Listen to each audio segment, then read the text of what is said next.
Hello again, everybody. I still have no internet, so I figure take advantage of this and make a couple videos for you guys. This is something that I've already kind of done already, but I just want to see how it looks with this color combination. So we're gonna go with it. I got today some medium coffin tips, is what we're working with today. And a lot of you asked about my gloves. These are actually arthritis compression gloves that I'm using. They help with my osteoarthritis in my hands and stuff, which is fun. Arthritis is fun. No, it's not. So the base color that I'm using today is Canny. I love this brand so far. Sometimes it can be a little thick, I've noticed, when it gets a little chilly, but I got it with my heat lamp today, so it should be pretty cooperative. As far as what color this is, it doesn't have a name. It's just 9023. So if anybody is like, oh my god, I need that color, I got you. I got you. So this one we're just gonna go. So I find this polish really opaque. Decently opaque. I shouldn't say really opaque. It's decently opaque. But it's rather thick, so you want to work in thin coats.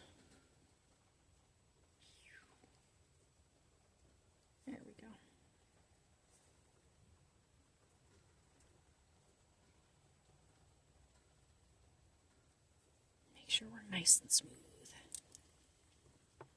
Yeah, it's just been kind of rainy and stuff today. It's like, oh my gosh. Completely knocked out the internet. I don't have cell service right now because someone's probably going to be like, why don't you just use your data? I don't have right now. And that's okay.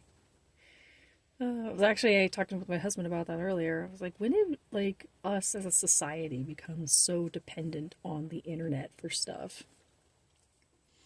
And he had read a quote earlier. What was it? I'm trying to remember it.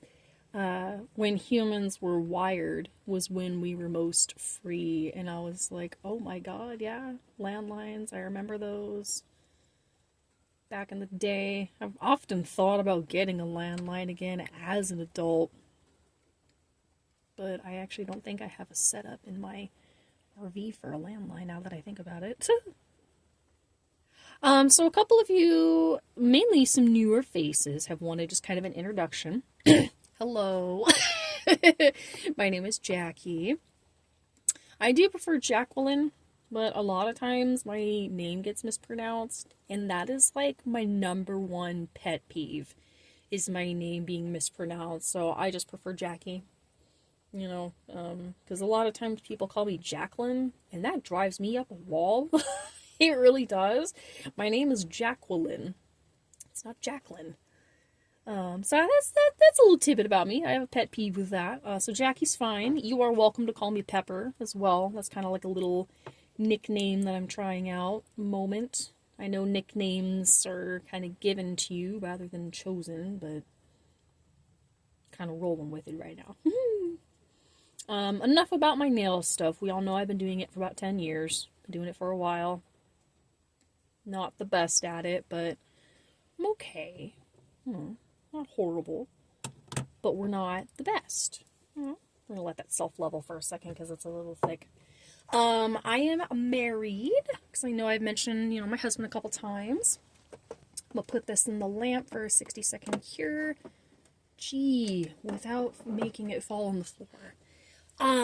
What about me? I feel like I gave myself that, number one interview question that I'm always, dreading. Tell me about yourself. Information is gone! No, I love to read. I love Nora Roberts books. I know that probably makes me sound a little basic, but it's okay. I love Nora Roberts books. I'm really into Bridgerton right now, though. I've started reading those. I have the audiobooks for a couple of them. Love the show so far. Oh my goodness gracious. Love it. I've been married for over 10 years, which is amazing. I've been with my husband now for almost 13 years. Which is amazing when I say that out loud. It's like, wow. We actually met in high school. Met him the second day of high school, actually, in theater class. And I honestly thought he was the cutest little thing. I thought he was so cute. Uh, he used to be shorter than me, which back in the day, I thought that was cute. You know, I was like, oh my god, he's shorter than me. I thought it was just so adorable. And then one day, I saw him after not seeing him for a long period of time, and he grew. Oh my god, he grew. I was like, jeez, who are you? What have you done with my now husband? So I'm just taking this off camera and just activating the magnetic quality of this, just in a little bit better lighting. I'll kind of show you what that is here if I can. Just this light doesn't give me the best angle right here. That's okay. Ooh, ooh, ooh, ooh. Wait. Sorry, my lamp was scooted back just a bit too much, and I don't want this to accidentally cure. What else about me? I love video games. Particularly The Legend of Zelda. Like, I live, breathe, and bleed Legend of Zelda. I am the Legend of Zelda. My wedding theme actually was Legend of Zelda. Sorry, I'm struggling to get that into the lamp here without knocking you guys over at the same time. I have it at kind of an awkward angle. Hold on a sec. I'm just gonna... Oh no, don't fall. There we go. I'm just gonna put you guys right there. Okay, thank you. Anywho, I remember I wasn't actually into Zelda when I was a child, because I know Ocarina of Time came out, I believe, in like 97, and then you had like Majora's Mask shortly after, and then you had A Link to the Past on the Super Nintendo system, which I know were like things for my generation. I just wasn't into them as a child, and mainly I didn't actually know The Legend of Zelda existed as a child. I was into different video games at that age, and when me and my husband started dating, he ended up getting a Nintendo 64 and Ocarina of Time, because he grew up with it, and he just wanted that nostalgia, and I got into it, and oh my god, I got into it. I got so into it. I had so much fun with it. I started off with Ocarina of Time, went to Majora's Mask, went to Link to the Past, Skyward Sword, Twilight Princess. I get so deep into the lore. I have all of like the thick textbooks, like the Hyrule Historia, the Hyrule Arts and Artifacts, the Hyrule Encyclopedia. My husband has a Legend of Zelda tattoo. We're really into games and stuff. He's very passionate about video games, and I truly believe in another world, in another universe. He is a top-notch video game designer, because he's just so passionate about it, and I love him for that. He's got some passions. There we go. Alright, I'm just going to get that going for a full 60-second cure for all of them, with these gorgeous colors. So I actually forgot to show you this one. Candy, you know what that one looks like. It's a teal color. This one is kind of like a nice, almost like a sea green moment. And it's really pretty when it's magnetized. So what we're going to do with these is we're actually going to put this light pink chrome over the top of it. I can't quite get the sheen of it from the powder, but we'll get it on the nail for sure. Because it's just going to be... oh, so pretty. What else about me? What else? I love to read. I actually used to run an art business before I started doing my press-on business, and it was not successful. I'm just going to say that.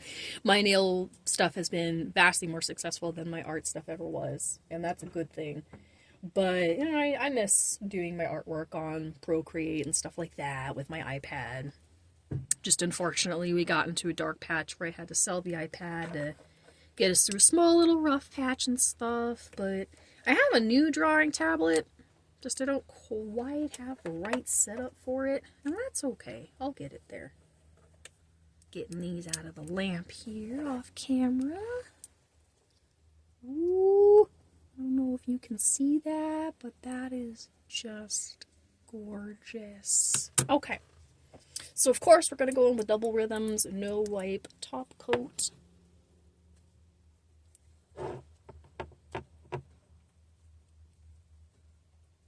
So I know I have a few that often ask about the dispersion layer as far as like what is it? And I'm not a nail technician. I am not a licensed tech. I'm just me doing press-ons, doing my own thing with the knowledge that I've gained over the past 10 years. I'm not saying I'm an expert on anything, because I'm not. I don't know everything. I know a bit, but I don't know everything, you know. But, anywho, with, oh my god, what was I even saying? I hate that when that happens. Hold on. It'll come back to me. It'll come back. So you guys really get to see some of my memory loss in action. Some of my brain fog. Oh, that's actually something that I can talk about. One thing about me is in 2023, March 12th to be exact, I had a radical hysterectomy. Basically what that is I no longer have I no longer have nothing. I have no uterus, no fallopian tubes, no ovaries, no nothing. What ended up happening was I had a really bad case of endometriosis and a gnarly case of ovarian cysts. So once I saw the cysts, I had the option to keep my ovaries, obviously because they produce the hormones in the body. But the cysts, man, they were killing me. So I was like, you know what? I'm going to be back anyways for a second surgery if I keep the ovaries. So let's just get it done all at once, because I knew I was going to come back for it. And it's been life-changing. It really has. Waking up from surgery, I was in surgical menopause. Basically, the moment the ovaries and everything is removed from the body, radical change. Immediately you're in menopause. So instead of going through the natural progression of going through perimenopause into menopause, which is a gentle transition throughout, years of time, it is like that. It is instantaneous, and it is such a radical change on the body. It basically kind of puts you into a bit of shock, for lack of better words. And it was intense. It was really, really intense. It did a lot, and it still does a lot. But it was life-changing. Oh my goodness. I'm no longer in consistent pain. I am no longer in a lot of bad stuff. And I'm very thankful for that. Because I knew I had endometriosis at a very young age. I think it was around age 18 that I knew I had endometriosis. It was hereditary on my mom's side of the family. My great-grandma had it, my grandma had it, my mom had it, I had it. Guarantee my daughter would have had it, and I didn't want to pass that to her. There were a bunch of other, reasons that went into getting a hysterectomy, but the primary reason was my health. Because the endometriosis, it was getting so bad. Honestly, guys, I was starting to die. Not to make this into like a negative conversation, but, it's my life, I basically was starting to die. My hormones were shutting down. My organs were starting to shut down as well. Nothing really was cooperating. I was sleeping all the time in a raging depression. It was bad, guys. It was bad. And that surgery basically kind of saved my life, And don't get me wrong. It is not a walk in the park by any means. I basically traded a bunch of issues for a whole slew of new ones. But at the end of the day, I'm thankful I'm no longer in pain. So that is one thing I'm very thankful for. And granted, there's a lot of issues that come with surgical menopause. When they talk about hot flashes, those are no joke. Like, oh my god. My hormones ended up getting off kilter at one point because I have to go on a daily hormone regimen now. And, I take hormones daily. Estrogen keeps me on the up and up. Hormone replacement therapy, that's the term. Sorry, I couldn't think of the term for a second. And Anyway, my hormones got off and my estrogen was low, and I was having minute by minute hot flashes. And I am not joking or exaggerating when I am saying that I was having over 40 hot flashes in a 24-hour period. I am not even joking. I was consistently hot, consistently boiling. In the wintertime, I remember going outside in the dead of snow and the dead of frost and just steaming. It was bad. And then I ended up getting my hormones corrected, and a lot of things changed, and it's been great, actually. It's been really, really great. It really has. So, definitely being ignored for quite a long time with that medical issue, though, was quite traumatizing, because I will admit, because being in Idaho, trying to deal with that was very difficult, because their healthcare system is just very poor with a lot of things. Because I remember going to doctor after doctor after doctor, whether it be male or female. They would always ask for my husband's consent, my husband to be there, you know, telling me flat no, because one day I would want kids, and it's like, my guys, I'm dying. Help me. Help me. In the words of Kevin Hart, help me. So, do I recommend you just willy-nilly get a hysterectomy? No, because surgical menopause is a serious ordeal, and I'm not trying to tell you what to do with your health by any means. I'm just saying it's a pretty serious ordeal. But, ooh, it kind of shows up a little bit on camera, but I have this very pretty pink chrome on top of this, and it looks really nice. I really want to do something magnetic with chrome on my nails, and I really want it to be this purple. I really, really do, but both bottles are empty. So, I gotta wait. I will get some pictures of this, and I will get that posted when, hopefully, if I get some internet back, hopefully I don't just wither away into the ether, because I have no connection to the world. But, yeah, anyways, I love you guys. Thank you.